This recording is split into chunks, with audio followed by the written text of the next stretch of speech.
రోజు రాత్రే ఇక్కడ నిరీక్షించి అక్కడ వినతి పత్రాలు ఇస్తున్నారు అని అంటే ప్రజలకు 10 సంవత్సరాల నుంచి ప్రభుత్వం అందుబాటులో లేకపోవడం, పరిపాలన ప్రజల దగ్గరికి చేరకపోవడం వల్ల తీవ్రమైన ఇబ్బందులను ప్రజలు ఎదుర్కొంటున్నారు.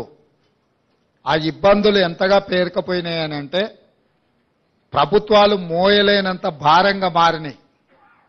అందుకే ఈరోజు వారంలో 2 రోజులు ప్రజావాణి కార్యక్రమాలు తీసుకుంటే దాదాపుగా 24,000 పైచిలకు అప్లికేషన్లు వచ్చినాయి. ఇందులో ప్రధానంగా భూమికి సంబంధించిన సమస్యలు, ఇల్లు లేని వారి సమస్యలు, లేకపోతే ప్రభుత్వం వైపు నుంచి అందించాల్సిన రాజీవ్ ఆరోగ్యశ్రీ లాంటి సమస్యలే ప్రధానంగా రావడం జరిగింది. వీటన్నిటిని కూడా విశ్లేషించి ఆయా శాఖలకు ఆయా అధికారులకు పంపించి వాటి మీద చర్యలు తీసుకునే విధంగా ఈరోజు మా ప్రభుత్వం ప్రయత్నం చేస్తుంది. అందుకే నేను సహచర మంత్రులందరితో మాట్లాడినప్పుడు ప్రజల్ని ప్రభుత్వం దగ్గరికి రప్పించుకోవడం కాదు, ప్రభుత్వమే ప్రజల దగ్గరికి వెళ్ళడం ద్వారా ప్రజలకు న్యాయం జరుగుతుంది. ప్రజలకు హైదరాబాదు రావడానికి అవసరమైన ప్రయాణ ఖర్చులు కావచ్చు, లేకపోతే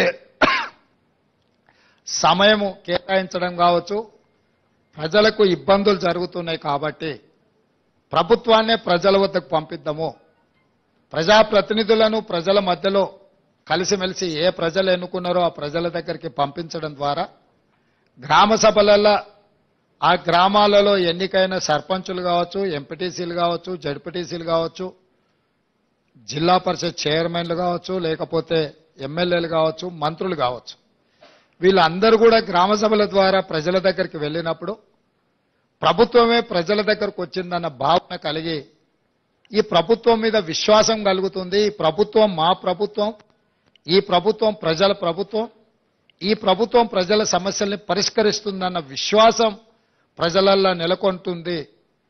ఈ కార్యక్రమాన్ని విజయవంతంగా అమలు చేయడం ద్వారా, ఈ కార్యక్రమాన్ని విజయవంతంగా అమలు చేయాలి అనంటే వాళ్ళని ప్రజావాణి కార్యక్రమానికి ప్రజాభవన్కు రప్పించుకోవడం కాదు, ఇక్కడ ఉండే గతంలో ఘడీల ముందు ఘడీల లోపల జరిగిన పరిపాలనను గ్రామాలకు చేర్చాలన్న ఆలోచన మా ప్రభుత్వానికి వచ్చే ఈరోజు ఈ గ్రామ సభలను ఏర్పాటు చేయడం జరిగింది. డిసెంబర్ 28, 2023న ప్రారంభమయ్యి జనవరి 6, 2024 వరకు కొనసాగుతుంది.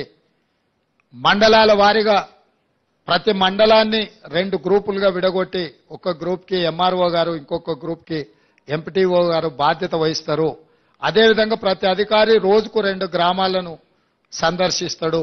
ఉదయం 8 గంటల నుంచి 12 గంటల వరకు ఒక గ్రామంలో గ్రామ సభ జరిగితే మధ్యాహ్నం 2 గంటల నుంచి 6 గంటల వరకు ఇంకొక గ్రామంలో గ్రామ సభ జరుగుతుంది. ఆ విధంగా అన్ని గ్రామాలను, అన్ని మున్సిపల్ వార్డులను కవర్ చేయడం.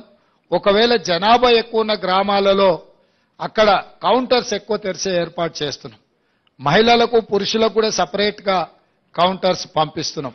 ఇదే కాకుండా డిసెంబర్ 28 నుంచి జనవరి 6 తారీఖు వరకు గ్రామ పంచాయతీలల్లో గ్రామ కార్యదర్శి లేకపోతే అంగన్వాడీ టీచర్లో ఎవరినో పెట్టి అక్కడ అప్లికేషన్లు పెట్టి, ఒకవేళ గ్రామ సభలో అప్లికేషన్లు ఇవ్వలేకపోయిన వాళ్ళు గ్రామ పంచాయతీలో కూడా ఈ పని దినాలలో ఇచ్చుకునే విధంగా కూడా ఏర్పాట్లు చేస్తున్నాం. మాకు తెలుసు ఢిల్లీలో కూడా నిన్న మీడియా మిత్రులు కలిసి వినతి పత్రం ఇచ్చారు. మీ సమస్యలు కూడా చాలా ఉన్నాయి, చాలా కాలం నుంచి పేరుకపోయినాయి. తొందరలోనే వాటన్నిటి మీద కూడా దృష్టి పెడతాము. ఎవరూ ఆందోళన చెందాల్సిన పని లేదు. ఈ ప్రభుత్వం మీది, మీకోసం పనిచేస్తుంది, ప్రజల కోసం పనిచేస్తుంది. ప్రజలకు పనిచేసే విధంగా మీరు మాకు సహకరించాల్సిందిగా కోరుకుంటున్నాను. అసెంబ్లీలో కూడా హరీష్ కేటీఆర్ దంచుడు గట్లున్నది. ఆడ విషయం లేదు, ఎగిరెగిరి దంచినా ఎగరకుట్ట దంచినా ఆడున్నది అంత గంతే. మేము ఉన్న వాస్తవాలు అక్కడ బయట పెట్టినాం. మా ఆర్థిక మంత్రి గారు, మా ఉప ముఖ్యమంత్రి గారు వాస్తవాలను అక్కడ టేబుల్ చేసి మీరు ఏమేం చెప్తారో చెప్పండి అని చెప్పి రోజంతా సమయం ఇచ్చినాం. అక్కడ చెప్పాల్సింది చెప్పకుండా ఇంటికాడికి పోయి మళ్ళేదో కొత్త దుకాణం తెరిచాను. వాళ్ళ దగ్గర ఉన్న ఆస్తి ప్రజల యొక్క రక్త మాంసాలను పీల్చి పిప్పి చేసి సంపాదించుకున్న సంపద. ఈరోజు వాళ్ళు తింటున్నారంటే అది రక్తపు కూడు, అది శ్వేతపత్రం కాదు. మా వాళ్ళు ఏం చెప్పిండ్రు, నిజంగా ఉపయోగపడే వాటి అన్నిటినీ కూలగొట్టి మళ్ళీ నిర్మించిండ్రని అన్నారు. ఫర్ ఎగ్జాంపుల్ ఈ సచివాలయమే తీసుకో. గతంలో ఉమ్మడి రాష్ట్రానికి ఉపయోగపడ్డ సచివాలయం 2012లో ఎల్ఎన్టీ కంపెనీ కట్టిన భవనాలు అన్నీ ఉండే, 12 లక్షల స్క్వేర్ ఫీట్ ఉండే ఆ రోజు. ఆ రాష్ట్రం తరలిపోయినాక మొత్తం మనకు ఉపయోగంలో ఉండి ఇంకా అవసరమైతే ఇంకా కొన్ని హాస్పిటల్స్కో కొన్ని ప్రభుత్వ కార్యాలయాలు కూడా ఎక్కడెక్కడ కిరాయికునో వాటన్నిటిని ఇక్కడ తరలించి పెట్టుకోవడానికి అవకాశం ఉండే. ఒకవేళ ఇది మీకు అచ్చిరాలే, దీన్ని ఏ ప్రభుత్వ ఆసుపత్రిగానో మార్చి కొత్త ఖాళీ జగాలో ఈ సచివాలయాన్ని కట్టినుంటే ఇది ఉపయోగపడుతుండే, అది ఉపయోగపడుతుండే. ఇక్కడ అన్ని రకాల వసతులతో ఉన్న భవనాలను కూలగొట్టి కొత్తటి కట్టి ఆస్తి సృష్టించినమంటారు. అక్కడ కూడా ఉన్న భవనాలన్నీ కూలగొట్టి కట్టిండ్రు. ఎక్కడైనా ఉన్నదాన్ని కూలగొట్టి కొత్తది కడుతుందంటే ఉద్దేశం ఏందో మనం అర్థం చేసుకోవాలి. అంతెందుకు, నేను కొత్త బండ్లు కొనను, ఖర్చు పెట్టానని చెప్పిన. మీకు తెలవాల్సింది ఏంటంటే 22 ల్యాండ్ క్రూజర్లు కొని కొత్తవి దాచిపెట్టారు. నేను సీఎం అయినాక 10 రోజుల వరకు నాకే తెలియదు. నేను పాత బండ్లు ఏదో అడ్జస్ట్ చేసి అన్ని రిపేర్లు చేయండి, చూసి ఇచ్చేయండి అని నేను చెప్తుంటే చిన్న ఒక అధికారి వచ్చి షోలో చెప్తున్నాడు, సార్ పోయినసారి 22 ల్యాండ్ క్రూజర్లు కొన్నాడు, అన్ని విజయవాడలో దాచిపెట్టినాం సార్, కొత్త ప్రభుత్వం ప్రమాణ స్వీకారం చేయగానే అన్ని తెద్దాం అనుకున్నాం. ఆయన నెత్తి మీద దరిద్రం ఉండి ఆయన ఇంటికి పోయింది సార్ 22 కొత్త ల్యాండ్ క్రూజర్లు.